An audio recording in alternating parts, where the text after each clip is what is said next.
Hi, it's Howley here from Connolly Skis, and this is the GTR. This thing has been 3 years in the making, so I am absolutely pumped to finally release this ski. What I'm gonna do now is just run through the tech specs of this ski. However, before I get started, I just want to outline Connolly's fundamental beliefs with the direction that the future of high-end ski design is gonna head. Here at Connolly, we really believe that the skis of the future will ride deep in the water and have very little drag. Now, typically, you can't have a ski that rides deep in the water and has little drag. However, for quite a few years now, we've been taking steps towards creating a ski that truly does have the best of both worlds. There's a lot of skis in the industry that are riding very high in the water and sliding their way around the course like a rally car. Here at Connolly, we try to make our skis ride deep in the water, however, reduce so much drag that they have basically the same drag characteristics as a ski that's riding high in the water, and therefore getting the best of both worlds. Initially, one of the very first things we did in order to try and accomplish that was the V steps underneath the hull.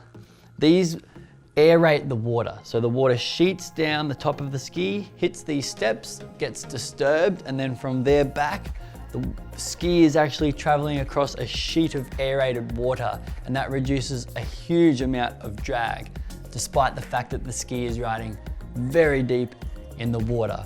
However, on the GTR, what we've done happens at the tail. Now, the sidewall on this ski is reduced at the tail, just like the GT. However, on the GTR, now we worked a lot on what angle to have this, but on the GTR, we've got a 46-degree angle off the edge of this reduced sidewall. And what that does is, similar to the GT, when you're coming into the turn and you're starting to engage the tip, right at the moment where you want a ski that's deep in the water. Through the turns, everybody wants their ski to be nice and deep in the water. So what happens is you come into the turn, you roll the ski on edge, there's a lack of sidewall there that would be there on a traditional ski, and the ski starts to drop down into the turn. However, the thing that's changed now is this 46-degree edge. So what happens is when you get to peak lean relative to the water, that edge begins to come in contact with the water, and what that does is actually create lift. So therefore, what you get is a ski that comes into the turn, drops down on the approach, but then once you reach the apex and you're leant over the maximum angle relative to the water that your body's gonna get on, and you start to rotate, once that surface connects, you then get lift.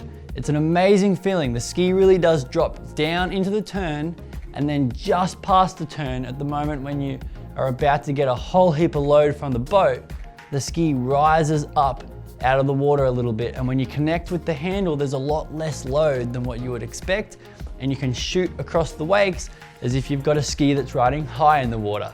And that's kind of what I'm getting at with where we're heading in the future. We want the best of both worlds from this ski. Now I'm going to discuss the bevel profile. Here at Connolly, because our ski rides so deep in the water, we don't actually need the skier to be capable of riding as far forward or as far back as what is required from a ski that's high in the water. And the reason that is because the waterline is already deeper, meaning that when you go forward, you don't have to go forward as far in order for the water to begin braking on the curved part of the ski, which is what will bite and create the rotation. And in the middle here, we have a transition period that is very short, meaning that the ski very much has its own center point where it wants to ride.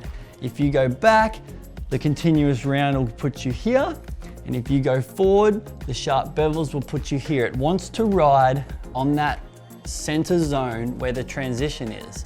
And that gives you a very, very stable ski.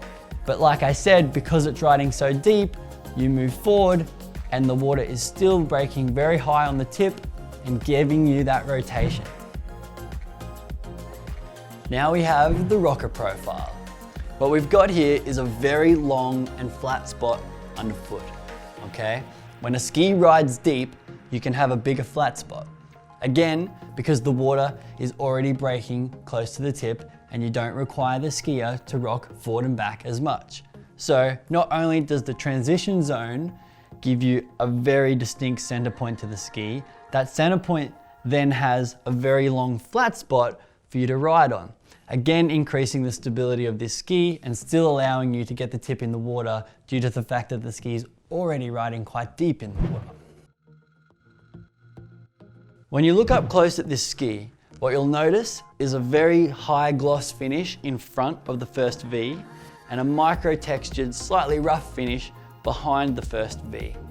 What that does, contrary to what you might think, is allow the tip of the ski to grip a little more than the tail of the ski. A glossy finish will actually stick to the water a little more than a slightly textured finish. And in the turn, having the tip stick more than the tail is very important to the characteristics of a ski.